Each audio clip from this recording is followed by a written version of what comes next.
Hi friends, welcome back to my YouTube channel. ಇವತ್ತು ಮತ್ತೊಂದು sweet recipe ಮಾಡೋಣ. ಅದೇ ರಾಘವೇಂದ್ರ ಸ್ವಾಮಿಗೆ ರಾಘವೇಂದ್ರ ಸ್ವಾಮಿಗೆ ತುಂಬ ಸಿಹಿಯಾದ ತಿನಿಸು. ಇದಕ್ಕೆ 1 ಬಟ್ಲಷ್ಟು ಕಡಲೆಬೇಳೆ ಚೆನ್ನಾಗಿ ವಾಶ್ ಮಾಡಿಕೊಂಡು ಇದಕ್ಕೆ ನಾನು 1 ಗ್ಲಾಸಷ್ಟು ನೀರು, ಅದಕ್ಕೆ ಅರಿಶಿನ ಹಾಕಿ ಒಂದು 4ರಿಂದ 5 ವಿಶಿಲ್ ಕೂಗ್ಸೋಣ.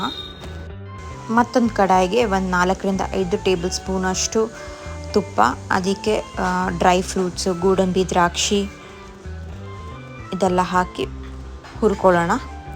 ಮತ್ತು ಇದು ತೆಗೆದಿಟ್ಬಿಟ್ಟು ಮತ್ತು ಅದೇ ಕಡಾಯಿಗೆ ತುಪ್ಪ ಹಾಕಿರೋದ್ರಲ್ಲೇ ಕಡಲೆಬೇಳೆ ಯಾವ ಕಪ್ಪಲ್ಲಿ ತೊಗೊಂಡಿದ್ದು ಅದೇ ಮೆಷರ್ಮೆಂಟಲ್ಲಿ ಬೆಲ್ಲ ಹಾಕಿ ಕರಗಿಸ್ತಾ ಇದ್ದೀನಿ. ಇಲ್ಲಿ ನನ್ನ ಕಡಲೆಬೇಳೆ ಕೂಡ ಚೆನ್ನಾಗಿ ಬೆಂದಿದೆ ಮತ್ತು ಸ್ಮ್ಯಾಶ್ ಮಾಡ್ಕೊಂಡಿದ್ದೀನಿ.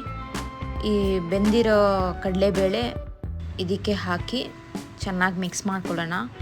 ಇದೆರಡೂ ಕೂಡ ಚೆನ್ನಾಗಿ ಹೊಂದ್ಕೊಂಡಾದಮೇಲೆ ಇದಕ್ಕೆ ನಾನು ಕೊಬ್ಬರಿ ಹಾಕ್ತಾಯಿದ್ದೀನಿ. ಕೊಬ್ಬರಿ ಅಲ್ಲ, ಹಸಿ ಕೊಬ್ಬರಿ. ಇದು ಗಟ್ಟಿ ಆಗ್ತಾ ಇರುತ್ತೆ. ಇದರಲ್ಲಿ ಸ್ವಲ್ಪ ತುಪ್ಪ ಹಾಕಿ ಡ್ರೈ ಫ್ರೂಟ್ಸ್ ಹಾಕಿದ್ರೆ ಸ್ವೀಟ್ ರೆಡಿ ಆಗುತ್ತೆ. ತುಂಬಾ ಈಸಿ ಆ್ಯಂಡ್ ಸಿಂಪಲ್ ಆದ ರೆಸಿಪಿ. ನೀವು ಕೂಡ ಟ್ರೈ ಮಾಡಿ.